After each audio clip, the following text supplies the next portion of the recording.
Kenny here. I'm coming back to you all with some hair here from Klaiyi hair, and I hope that I said that right.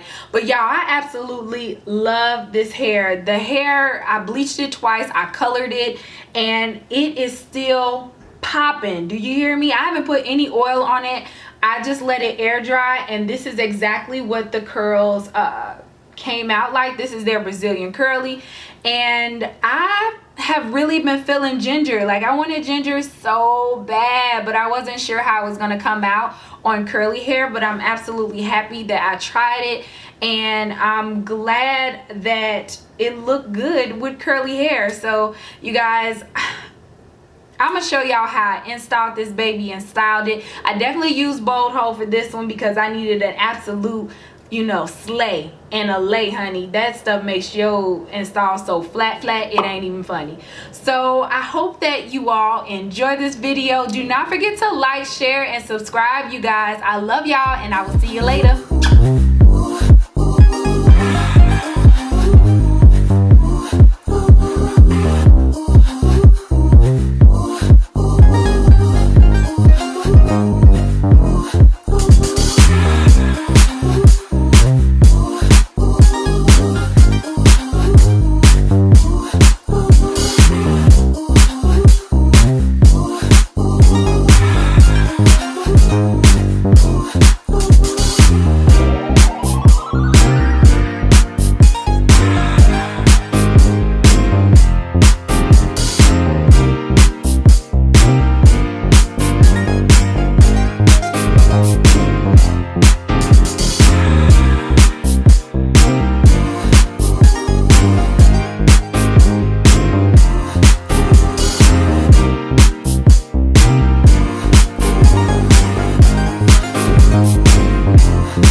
And for those of y'all that have a hard time putting your cap down or doing this ball cap method, those of y'all that's tried it, it doesn't have to be perfect. I just want to put that out there. Ball caps does not have to be perfect, but it definitely helps the installation. And so I don't like doing ball caps too often because they take too much work for me, honey. I change wigs way too much, and I don't always like this underneath my wigs. So, and I also like to take them off and take them on, and I like it to be neat, and I like it to be fresh. So as y'all could see, I was cutting it, and then I cut around the ear, and it kind of came up, and so I just took a little bit of got to be and pull that right on down. And what I'm gonna do after this is just blow dry it so it'll stay in place. But you know, when you all have it to where it doesn't come down all the way on the sides, and remember to pull it past your ears, bring it all the way down.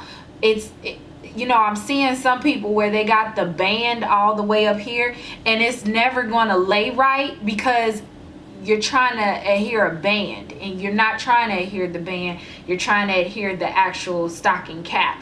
So as long as you keep it past the ears, and then once you use your got to be and your spray, whichever your choice, I used both in this particular video, but you can take a little bit of got to be. I feel like got to be the glue is a little bit more stiff, so you're able to manipulate the cap a little bit better.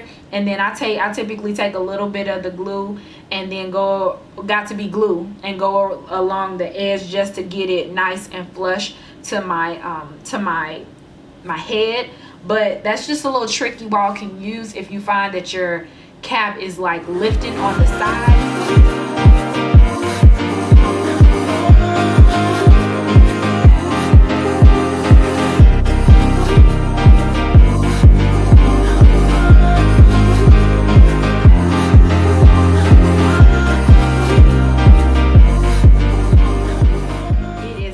And hardened right now, so I'm just gonna go in and perfect it a little bit by cutting those little scraggly ends, and then we gonna finish this install.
Okay, y'all, so I'm just kind of doing this afterwards.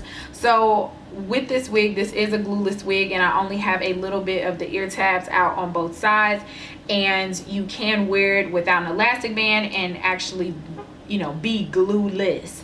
But for the purposes of this tutorial and for the purposes of the way I want my wig laid today, I wanted to actually be glued on. So that's why I did this ball cap method instead of just, you know, putting it on with a little bit of got to be. I will be using bowl hold today, so I definitely wanted to make sure everything was super flat. But they don't really show you that, you know, if your cap come down too far, you know, what happens. So as y'all can see, I just kept inching away at the cap and just going up like that. Don't take it and rip it all the way up and then cut it, because you might mess it up and put a run in it that you can't get out. I mean, you're gonna have to start over or figure it out. But I just take it a little bit at a time and just keep cutting away, keep cutting away. As you all can see, I put the wig on, looked at the hairline a little bit, saw how far up the cap was, and then that's how I determined how far back I was going to clip the actual cap. But I continue to do it a little bit at a time, and I always suggest that because, again, it's just like hair. Once you cut it off, it's no putting it back on. So you will have to, again, start over or figure out how you're going to redo it. But this is how I pretty much manage it for myself to make sure that the cap is nice and flush, and then also make sure that it lines up with my wig before I even get to the gluing parts. So you guys just keep on watching.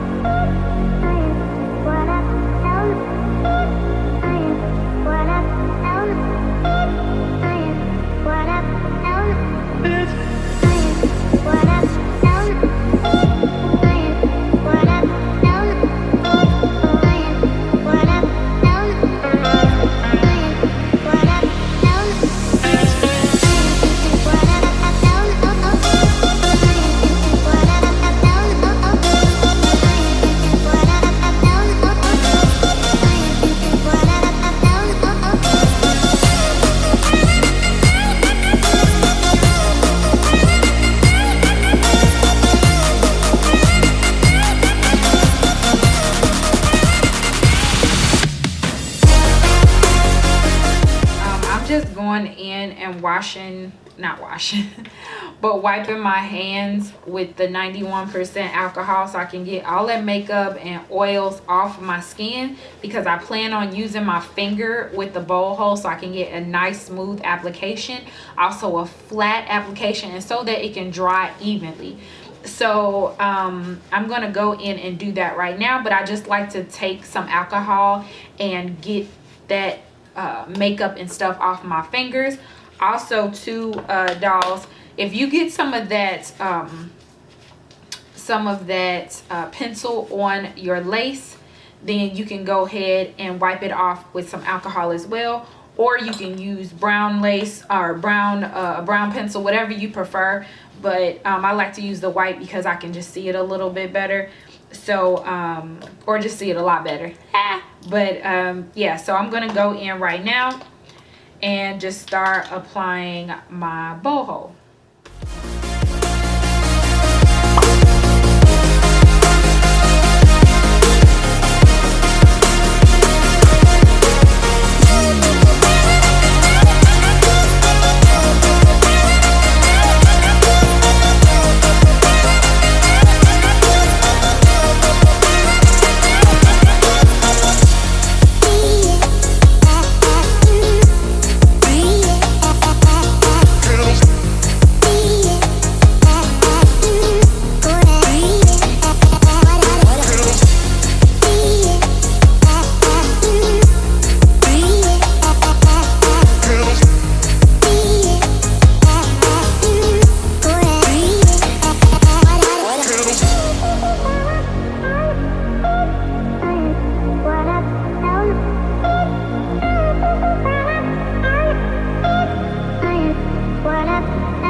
I did this side, but I put a little bit too much glue for my first layer. So right now I'm just taking my finger and just smoothing out that rest so it'll be nice and even. I was trying to get the rest of it off my comb, and I shouldn't have done that. I should have just, you know, kind of worked a little bit at a time as I typically like to. So I'm just gonna go in with a little bit more and just put that along the hairline. And if you can, at all costs, try not to get it on the lace. But I know sometimes when you're not wearing a wig that is actually that requires glue, then sometimes you can get it on the lace. But if you just let it dry, you will be okay, and you won't see that that white residue.